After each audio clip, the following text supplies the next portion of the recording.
Assalamualaikum warahmatullahi wabarakatuh. Hi everyone, we are from Group 3. Today we want to present our work. In this presentation, we will discuss about Chapter 4, Income Statement and Related Information. First, we would like to introduce ourselves. Me, Rini Nurzayni as the moderator, and here are my friends. My name is Nurul Inayah. My name is Nisrina Azzahra. My name is Orva Linnisa. My name is Ahmad dan Lazuardi. Okay, without any further ado, let's start it. The first material will be presented by Orva Linnisa. To Orva, time is yours.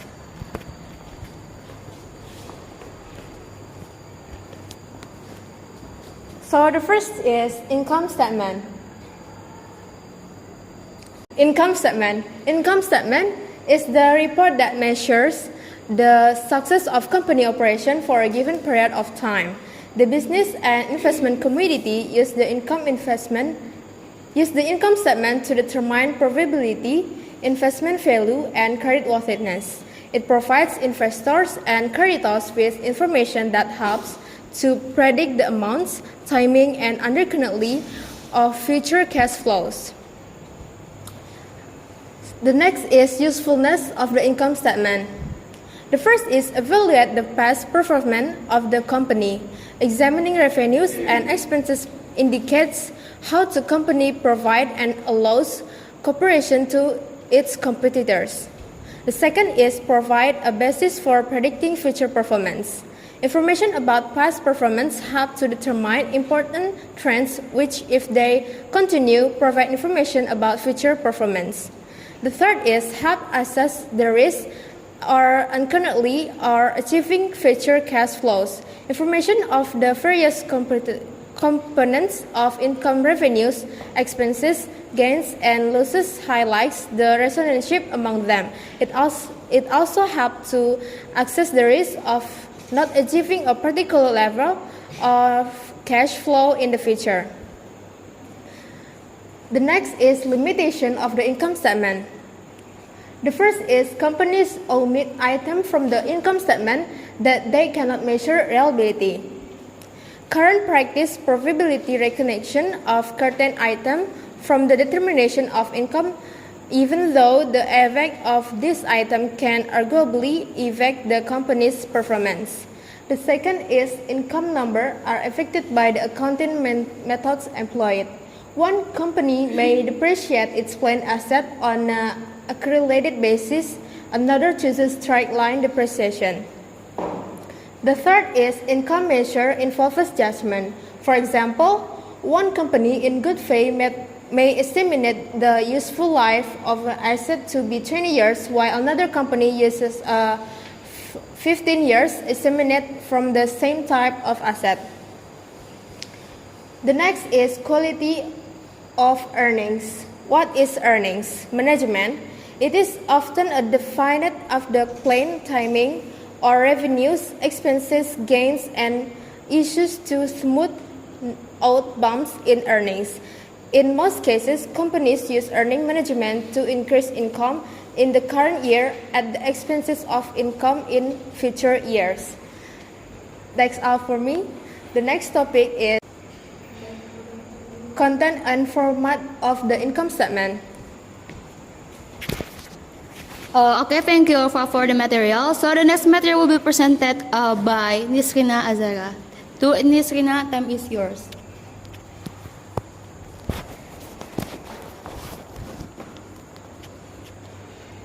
Okay, I will explain about content and format of income statement. Net income result from revenue, expense, gain, and loss transaction. The income statement summarize this transaction. So this is the main element of the income statement. There is income and expense.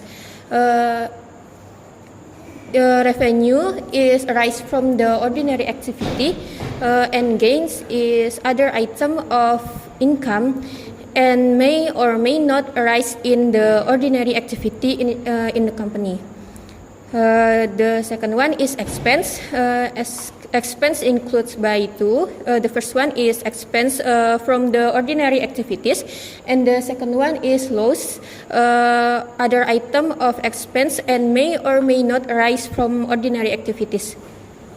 Next, please.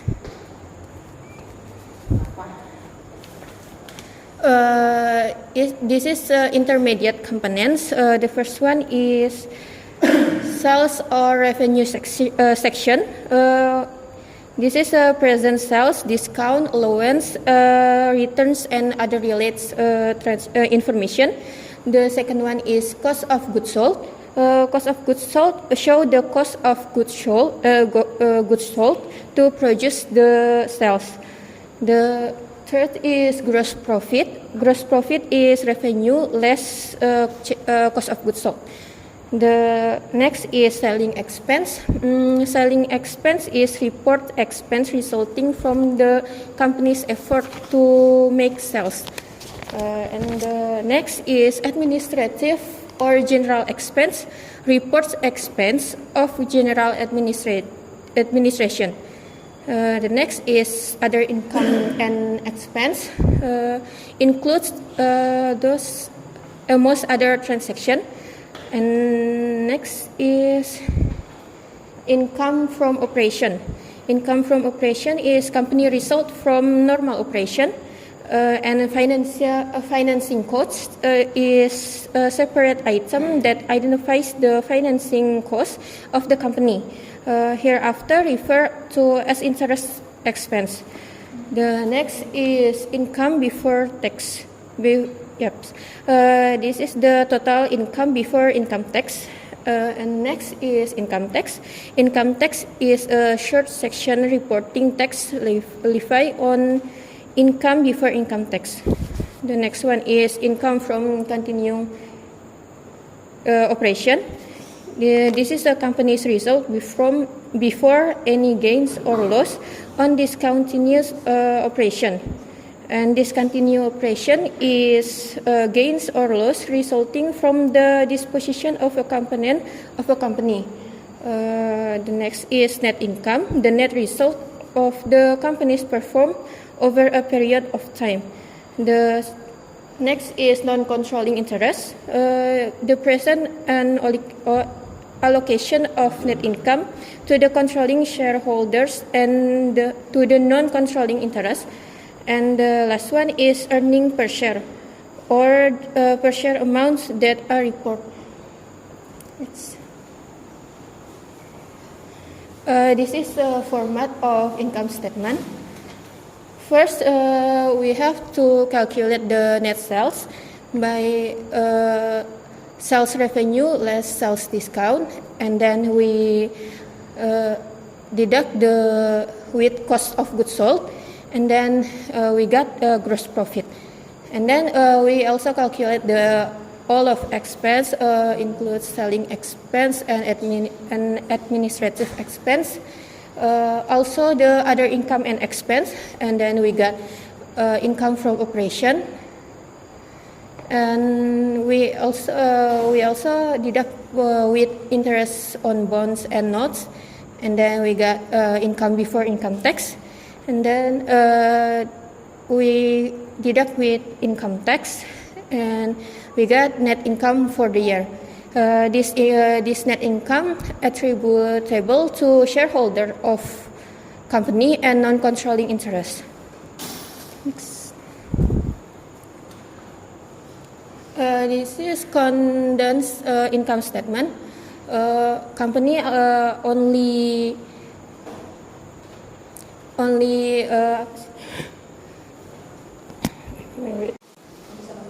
net income result. Company includes only the total of components in the statement of income. So we only include the net sales, cost of goods sold, gross profit, and others to get net income for the year.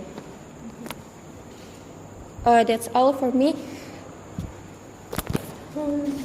Okay, thank you to Nisrina for the material. So the next material will be presented by Ahmad. To Ahmad, time is yours. Oh, okay. Thank you for letting me present the next material. And I will present about reporting various income items. The first is gross profit. The gross profit computed by deducting cost of goods sold from the net sales. Gross profits provides a useful number for evaluating performance and predicting future earnings. Unusual or incidental revenues and expense discloses in other income and expense accounts. And number 2 is income from operations, determined by deducting selling and administrative expense as well as the income and expense from gross profit, used to predict the amount, timing, and the uncertainty of future cash flow. Next. Income from operation has expense classification. There are 2 types of expense classification. There are nature of expense approach, function of expense approach. Nature of expense approach consists of cost of material use, direct labels incurred, delivery expense, advertising expense, employee benefits, depreciation expense, amortization expense. And the function of expense approach consists of cost of goods sold, selling expense, and administrative expense. The first, we will talk about next slides, please.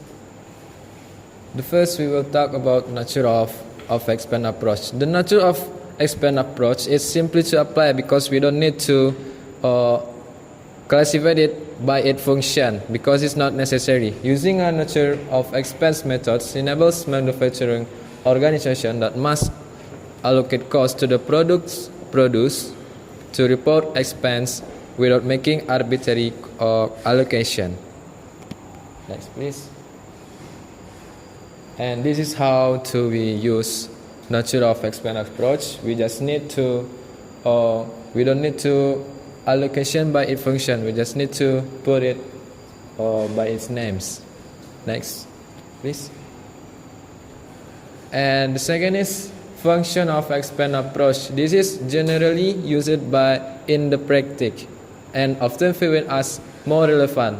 Why? Because this method identify the measure of cost driver to the company and help user assess whether an amount are appropriate for the revenue generated. Disadvantage of these methods is because we used to classify it by its function, there must be a arbitrary and misleading, as we can see right now. Next slide, please. And this is how we use the function of expense approach. We need to classify it by its function cost. So service revenue deducted by cost of service, selling expense, administrative expense, and we get the net income. Next slide, please. And gain and loss. ESSB take the position that both of revenue x expense, other income and expense should be reported as part of the income from operations. Next slide, please. Companies can provide additional items that it has relevant to an understanding of the entity financial performance. What can be disclosure on this gain as loss? This loss on write-downs of inventories to not realize, loss on restructuring, gain or loss on the disposal of items of property, litigation settlements, and others reversal of liabilities. Next, please. And the third is income before income tax. Financing costs must be reported on the income statement. What it means by financing cost? Financing cost is cost incurred by the company to use money from loans. So if we have a loan, we need to pay the tax from the loans. And income before income tax is distinguished which of one business activity and financing activities. And next, this is how we calculate income before income tax. And next slide, please. And the fourth is net income. Net income represent the income after our revenues and expense for the period are considered. Period as the most important measure of the company or company success or failure for a given period of time. Next slide. Next is earning per share. If we have a stakeholder or an investor in our company, we need to give the dividends. Then how we calculate the dividends to our investor? This is how net income divided by preferred dividends and divided by amount of our investor. So earning per share, or we call it EPS, is result the calculation of the company's net profit divided by the number of shares outstandings. Next slide, please. This is example of a case illustration. Lazuardi company reports the income of $750. It declares and pay preference dividends of $500 for the year, for 1 year. The weighted average number of ordinary shares outstanding during the year is 100 shares. It means the 100,000 shares. So this is how we calculate with the formula net income minus preferred dividends and divided by weighted average of ordinary shares outstanding. This is so we got $7 per share. Next slide. Discontinued operations. If we have a company and our company have a division, that division has income and revenues. So if you discontinue the operation, you must represent it. And discontinued operation means is a component of an entity that either has been disposed of or is classified as for sale. So discontinued operations represent a major line of business or geographical area of operation, or is part of single coordinate plan to dispose of major line of business or geographical area of operation, or it's a subsidiary acquired exclusively with a few to resales. Next slide, please. Companies report as discontinued operation in a single income statement category the result of operation of a component that has been or will be disposed or separately from continuing operating, and the effect of discontinuous operation net of tax as a separate category after continuing operation. This is how we calculate discontinued operations. Next slide, please. This as business that disclose a discontinued operation is required to provide per share amount for the line item either on the income statement face or in the financial statements notes. So if you cannot place discontinued operation in here, you can make a financial statements notes. But in this illustration, we include it to the income statements. Next. Okay. For the intra-period tax allocations, income tax is allocated to income from continuing operations and discontinued operations. Next slide. If we have a gain from our discontinued operation, we need to impose it to this illustration. This Nisrina AG has income before income tax of 215,000 euro. It has gain of 100,000 euro from a discontinued operations, assuming a 13% income tax rates. So we have a gain 100,000 euro. So we minus it from 13% from 100 for the income tax. So we have 700 euro. So we deducted income from continuing operations and the gain of the continuing operation, and we get net income. Next slide, please. And it's so for the loss from discontinued operations, we need to note it to the income statements. So in this illustration, it has the same amount, but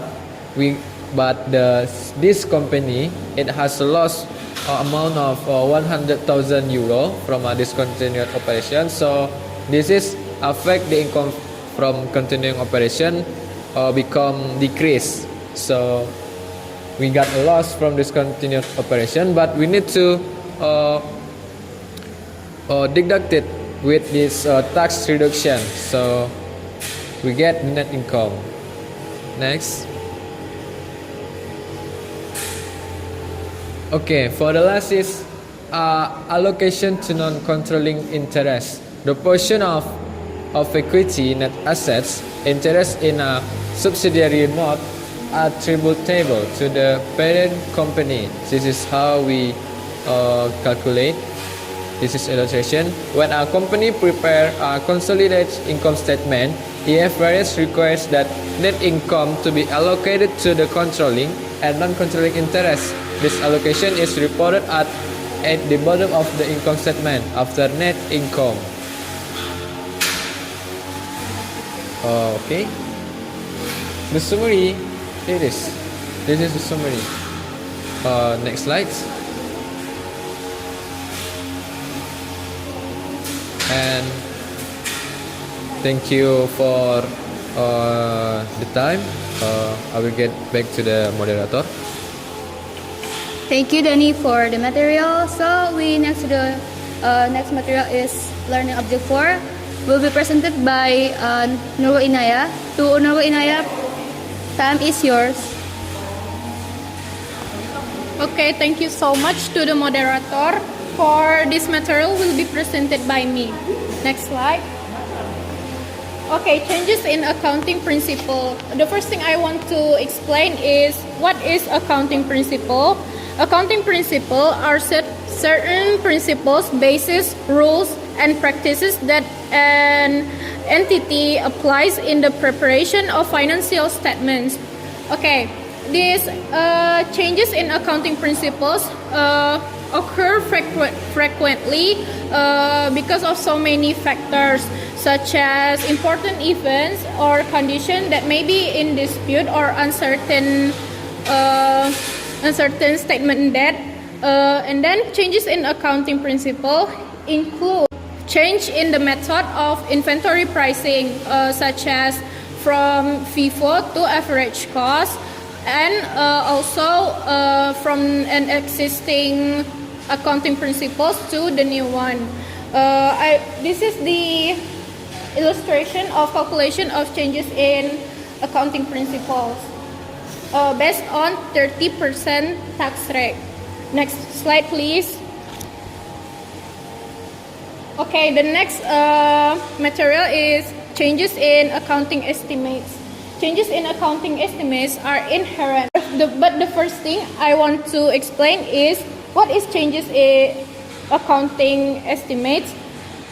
Changes in accounting estimates are an adjustment to the carrying amount of an asset or liability or the amount of periodic disposal of an asset that results from an assessment of the present status of an expectation of future benefits and liabilities associated with assets and liabilities. For example, companies estimate useful lives and residual values of depreciable assets, uncollectible receivables, inventory obsolescence, and the number of periods expected to benefit from a particular expenditure. A company accounts for such changes prospectively, which means in the periods of changes if they affect only that period, or in the period of change and future periods if the change affects both. Next slide. This is the illustration of changes in accounting estimates. Next slide. Okay, The next is correction of errors. Errors may occur in mathematical. Corrections of errors are treated as prior period adjustments. Companies record a correction of an error in the year in which it is discovered. They report the error in the financial statements as an adjustment to the beginning balance of retained earnings. If a company prepares comparative financial statements, it should restate the prior statements for the effects of the error. This slide shows the illustration of correction of errors in accounting. Next slide, please. Okay, the last one is the summary. So, in conclusion, changes in accounting principle change from one generally accepted accounting principle to another. The example for this case is a change in the basis of inventory pricing from FIFO to average cost. Its placement on income statement is recast prior years income statement on the same basis as the newly adopted principle. The second one, changes in accounting estimates. This criteria is normal, recurring correction and adjustment. The example of this case, changes in the realizability of receivable and inventories, changes in estimate lives of equipment, intangible assets, changes in estimated liability for warranty costs, income statements, income taxes, and salary payments. Its placement on income statement show change only in the affected accounts, not shown net of tax, and disclose the nature of the change. And the last one is correction of error. The criteria is mistake or misuse of facts. The example of this case is error in reporting income and expense. Its placement on income statement is restate prior years income statements to correct for error. I'll give it back to the moderator. Okay, thank you to Nurul Inayah for the material. The last material will be presented by me is related equity statements. First, retained earnings statement. Net income increases retained earnings. A net loss decreases retained earnings. Both cash and share dividends decrease retained earnings. Changes in accounting principle generally and prior period adjustment may increase or decrease retained earnings. Okay, here the retained earnings statement. First is retained earnings in January 1st. We need to add with correction for understanding of net income in prior period. And then we got the adjusted is with the month in here. And then we know net income will increase the retained earnings, so we need to add up. So we got with the month in here. And then we know cash dividend and share dividends will deduct the retained earnings. So we deduct them. So here we got the retained earnings in the end period. Next slide, please. Okay, in retained earnings is also their restriction. Companies often restrict retained earnings to comply with contractual requirements. Board of directors policy or current necessity in some cases. Companies transfer the amount of retained earnings restricted to an account title appropriated retained earnings. The retained earnings section may therefore report two separate amounts. First, retained earnings free, unrestricted, and the second is retained earnings appropriated or restricted. Next slide, please. Okay, comprehensive income statement. Comprehensive income includes all changes in equity during the period except those resulting from investment by owners and distribution to owners' comprehensive income. Therefore, includes the following: all revenues and gains, expenses, and losses reported in net income, and all gains and losses that bypass in net income but affect equity. Companies must display a component of comprehensive income in two of ways. First is one statement approach. The traditional net income is a subtotal with total comprehensive income shown as a final total. The combined statement has the advantage of not requiring the creation of a new financial statement. However, bearing net income as a subtotal on the statement is a disadvantage. So here the element of comprehensive income, there is sales revenue and cost of goods sold. We deduct cost of goods sold, so we got the gross profit here, and then we deduct with operating expenses, so we got the net income, and then we add with other comprehensive income, so in here we got the comprehensive income. Next slide, please. Okay, the second is two-statement approach. Reporting comprehensive income in separate statement indicates that the gains and losses identified as other comprehensive income have the same status as traditional gains and losses. So we got as the prior net income in here is here the total net income, and then we add with other comprehensive income, so we get the comprehensive income in plus. The third is statement of changes in equity. In addition to a statement of comprehensive income, companies are also required to present a statement of changes in equity. The following items are disclosed in this statement. First, accumulated other comprehensive income for the period. Second one is contribution or issuance of shares and distribution or dividends to owners. The third, reconciliation of the carrying amount of each component of equity from the beginning to the end of the period. Next slide, please. So here the statement of changes in equity.